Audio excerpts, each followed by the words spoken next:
బులెటిన్లో breaking news చూస్తున్నాం. గుంటూరులో మాజీ మంత్రి అంబటి ఇంటి దగ్గర హై టెన్షన్ నెలకొంది. అంబటి రాంబాబు అరెస్టుకు రంగం సిద్ధం చేశారు పోలీసులు. అంబటి ఇంటి దగ్గర వజ్రా పోలీసు వాహనాన్ని తీసుకుని వచ్చారు. దీంతో అంబటి రాంబాబు అరెస్ట్ ఖాయమని తెలుస్తోంది. ఇప్పటికే అంబటి రాంబాబు ఇంటి దగ్గర పెద్ద సంఖ్యలో పోలీసులు మోహరించారు.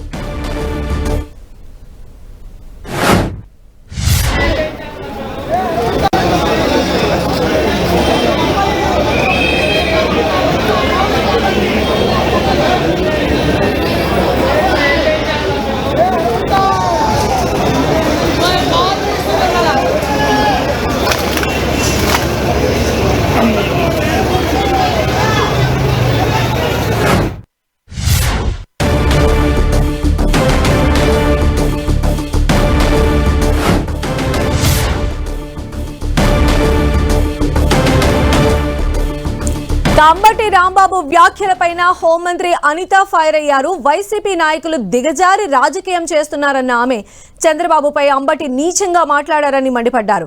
పోలీసులను కూడా అత్యంత దారుణంగా దూషించారని అన్నారు. ఇష్టానుసారంగా మాట్లాడితే కేసులు నమోదు చేస్తామన్న అనిత శాంతి భద్రతలకు విఘాతం కలిగిస్తే సహించేది లేదని చెప్పారు.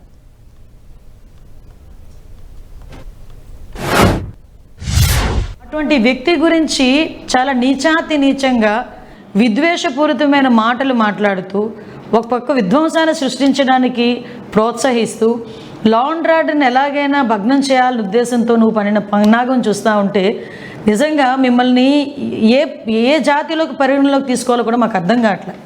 మళ్ళీ లా అండ్ ఆర్డర్ ఇష్యూ వస్తుందని ఎంత నచ్చ చెప్పడానికి ప్రయత్నం చేసినా పోలీసుల్ని కూడా చాలా అతి దారుణ పోలీసులను కూడా దూషించి గౌరవ ముఖ్యమంత్రి నారా చంద్రబాబు నాయుడు గారి గురించి నీచమైన మాటలు మాట్లాడి ఈరోజు అతని స్థాయిని దిగజార్చుకుంటున్నాడా, అతని పార్టీ స్థాయిని దిగజార్చుతున్నాడా, లేకపోతే అతని వ్యక్తిత్వమే అంతా, అతని నాయకుడు తాలూకా వ్యక్తిత్వమే అంతా నాకు అర్థం కావట్లేదు.